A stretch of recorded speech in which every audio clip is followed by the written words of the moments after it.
Today we're going to start with Lesson 6, Collecting Rational Number-like Terms. Let's begin. So first, we're going to solve each problem leaving our answers in standard form, and we want to show our steps as we're doing this. So for number 1, Terry weighs 40 kilograms, Janice weighs 2 3/4 kilograms less than Terry. What is their combined weight? So there's a couple ways that we could solve this problem. Well, first let's set it up. So we have Terry's weight, it's 40. We have Janice's weight, she is 2 3/4 kilograms less than Terry. So we could do 40 plus the quantity 40 minus 2 3/4 kilograms. If we do that, we can use the commutative property, combine 40 and 40 to make 80, and then we would subtract 2 3/4 from 80. And we slowly do that process over time. We get 77 1/4. That is their combined weight for kilograms.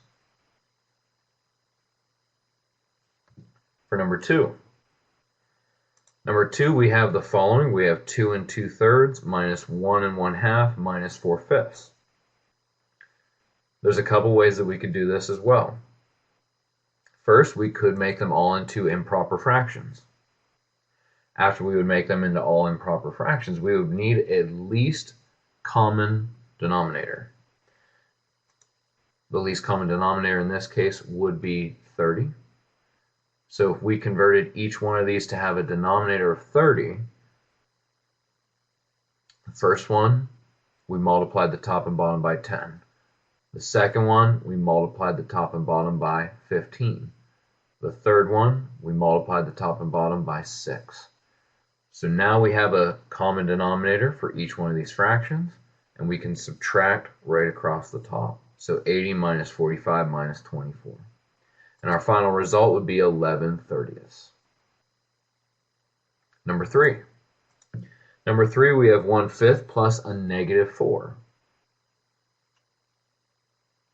We have a positive plus a negative, so it's like we are subtracting them. So 4 minus 1/5, we would get 3 4/5. We had more negative than positive, so our answer is -3 4/5. For number 4, we have 4 times the quantity 3/5. We multiply 4 in the numerator. When we do that, we get 12/5, which we can simplify to become a mixed number of 2 2/5. Number 5. Mr. Jackson bought 1 3/5 pounds of beef. He cooked 3/4 of it for lunch. How much does he have left? Okay, so he cooked 3/4 of that 1 3/5 pound of beef for lunch. So we need to figure out how much does he have left. Well, he would have 1/4 of that 1 3/5 pounds. Because of the 1 3/5 pounds, he used 3/4 of it, so what he has left is only 1/4 of that amount. So we're going to multiply 1 3/5 by 1/4, because that's how much he has left. So we multiply those two rational numbers together. We may convert them into an improper fraction times 1/4. We would get 2/5. He has 2/5 pound left. Let's go on to example 1. So example 1, we want to rewrite this in standard form. Here's our equation, or here's our expression. So this is our expression, 2/3 n minus 3/4 n plus 1/6 n plus 2 2/9 n. All of these can be combined into one term. Each one shares like term qualities. They all have an n, and they all have a coefficient. That makes them all like terms. So we can combine all 4 of those into one term. If we were doing this by hand, we would need to rewrite each of these fractions so that we have a common denominator. The common denominator in this case would be 36. So we would be adding and subtracting these 4 fractions together. These 4 fractions would combine and get us 2 11/36 times n. That is our final answer, that one term. Let's continue on. Exercise 1. So let's try some of these problems as well. For part A, we need to figure out what can combine to get like terms. Well, first, we have two different types of terms. We have ones that have the variable g, and we have one that does not. So in the end of this, when we simplify this, we should have two terms. One that contains the variable g and one that is just a constant value. It's a number with no variable. So we can combine for like terms. We can group them like so. The ones that have a coefficient in the variable g, 2/5 minus 1 plus 3/10, that's all going to be combined together, and whatever the result is, it'll be multiplied to g. And then finally, the two fractions that do not have the variable with it, those will be combined into the constant term that has no variable. So if we simplify these, our final expression becomes -3/10 g minus 29/30. That's our final expression. Part B. For part B, there will be two terms here as well. We have one term that has an I, and we have another type of term that has an H. Get all the H's grouped together, get all the I's grouped together. So we have 1/3 plus 1/4 plus a -1. We combine all three of those together, and that will be our coefficient for H. We have 1 minus 3/7 plus 6 plus 1/2. Add and combine all those together, we will have our coefficient for I. So once we add and subtract, we combine these like terms, our final two terms will be -5/12 H plus 7 1/14 I. Let's continue on to example 2. For example 2, so at a store, a shirt was marked down in price by $10. A pair of pants doubled in price. Following these changes, the price of every item in the store was cut in half. Write two different expressions that represent the new cost of the items, using S for the cost of each shirt and P for the cost of each pair of pants. Explain the different information each one shows. So first, for the cost of a shirt, we would have this expression, 1/2 times the quantity S minus 10. The cost of each shirt is 1/2 of the quantity of the original cost of the shirt minus 10. If we distribute the 1/2 through, we have 1/2 times S minus 5, because 1/2 of 10 is 5. This is the cost of each shirt is half off the original price minus 5, since half of 10 is 5. Next, we're going to look at the cost of a pair of pants. Here's our expression, 1/2 times the quantity, 2 times P. The cost of each pair of pants is half off double the price. P is the price. If we simplify this expression, we get P.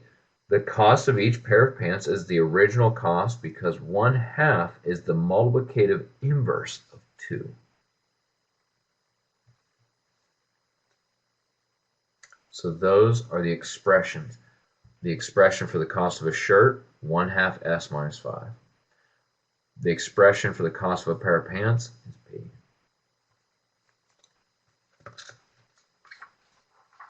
For exercise 2, let's write two different expressions that represent the total cost of the items if tax was 1/10 of the original price. And then we want to explain different information each shows.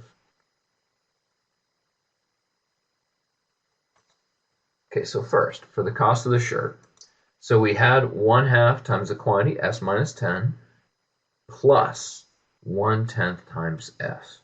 The cost of each shirt is 1/2 of the original, or is 1/2 of the quantity of the original cost of the shirt, minus 10 plus 1/10 of the cost of the shirt. We simplify this, we get 3/5 s minus 5 because we had 1/2 plus 1/10.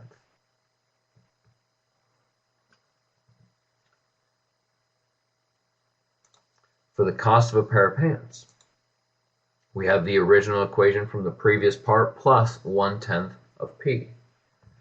The cost of each pair of pants is half off double the price plus 1/10 of the cost of a pair of pants.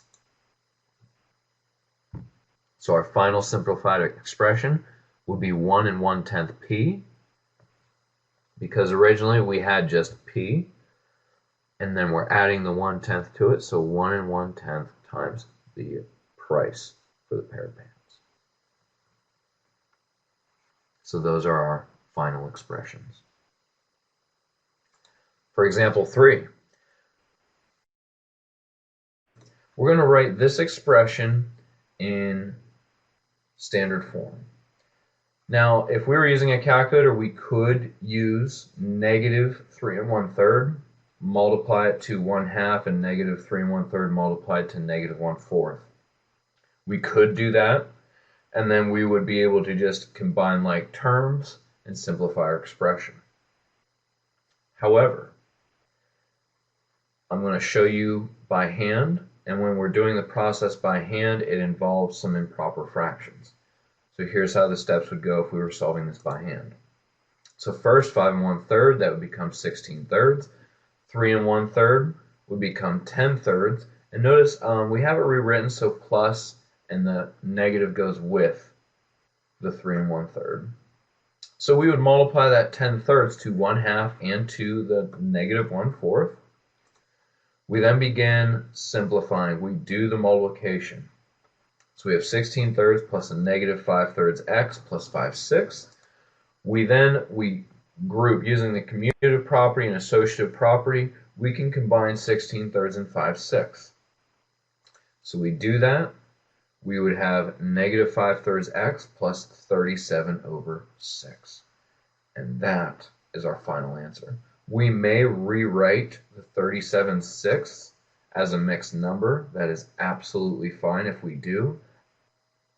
If we do, our final result would be -1 2/3 x plus 6 1/6. Let's go on to exercise 3. For exercise 3, we want to combine like terms and rewrite this in standard form.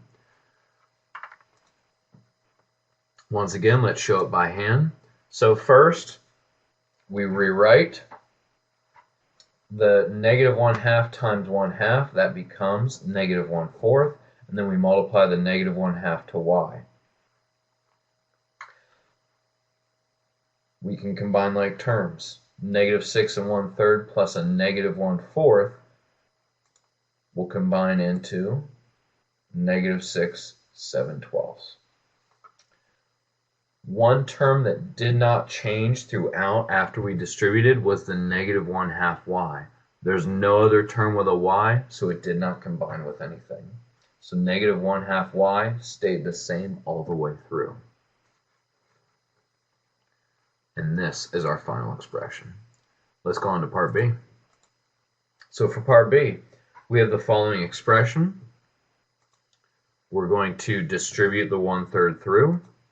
We simplify by multiplying. We group the like terms. And our final result is 1/12 times f plus 2/9. And that is our final expression for part B. Let's go on to example 4. So for example 4, we're going to model how to write the expression in standard form using rules of rational numbers. So first, we rewrite it. We rewrite our problem by getting a common denominator. So where did these numbers come from? Where did 4, 10, and 2 come from? If we look at our denominators, the denominators are all the same now. So our second fraction, the 2x/5, we multiply the top and bottom by 4 to get a common denominator. Our third fraction, we multiply the top and bottom by 10. We did so to get a common denominator. And then our fourth fraction, we multiplied the top and bottom by 2 to get our common denominator. Next, we could simplify by distributing through. The denominator is the same for all of them, so we can make it one big fraction to where everything on top is being added together over one number. We then combine like terms in the numerator and then simplify into our two separate terms. We have 5/4 x plus 2/5.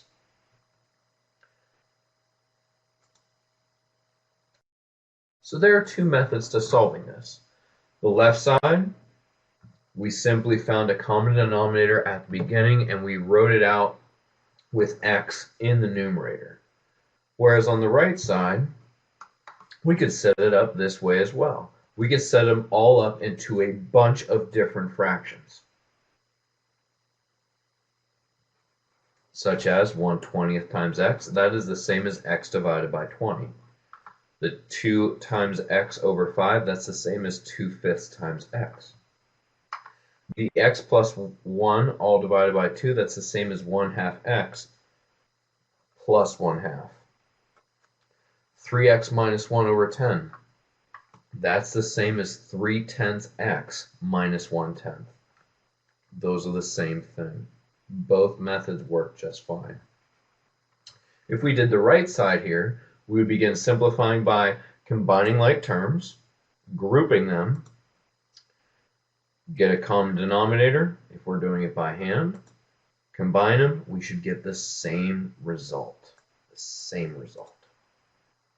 5/4 x plus 2/5. Let's continue on. So let's take a look at this example. For this part, we want to evaluate the original and the answers when x equals 20. So let's do so. First, we have our first expression. Let's put in 20 for each place that x is. We do so, we begin simplifying. Continue to simplify. If we were simplifying by hand, these are the steps that we would include. If we're using a calculator, we would not need to include all these steps. And our final result would be 25 2/5. Let's check the right side. We have 5/4 x plus 2/5. This is our simplified expression. 5/4 times 20 plus 2/5. We continue to simplify it, we get the same answer. So our original expression and our simplified expression are the same. They get us the same answer. And that's very important that they do. Exercise 4. We're going to rewrite the following expression in standard form. So here's our expression. Remember, there's a couple ways that we can simplify this. It's all based on personal preference. I will show it to you in this way. We get a common denominator, combine like terms in the numerator. We get 13h minus 12 over 18, and then we write our two separate terms. We have 13/18 h minus 2/3. And that's our final simplified expression. Example 5. Notice this is all written out for us to be able to see. Method 1, method 2, A and B, and method 3. There are multiple ways to look at different problems. So we had this expression starting out, 3 different methods that we could choose to solve it. It's all based on personal preference, which one makes the most sense to you. And you can use any one of those methods. Exercise 5. We're going to write this in standard form. So we have 2x minus 11 all over 4 minus 3 times the quantity x minus 2 over 10. So first, rewrite getting a common denominator. We distribute in the numerator 5 times 2x, 5 times negative 11, 6 times x well, negative 6 times x and negative 6 times a negative 2. We now have across the top for our numerator 10x minus 55 minus 6x plus 12. We combine like terms, 4x minus 43 on top, all divided by 20. Our final expression is 1/5 x minus 2 3/20. How did we get that? When we separate these, we have 4 over 20, which reduces to 1/5. And we have a negative 43 over 20, which reduces to 2 3/20. That's how we get our two terms from this expression. So our final expression, 1/5 x minus 2 3/20.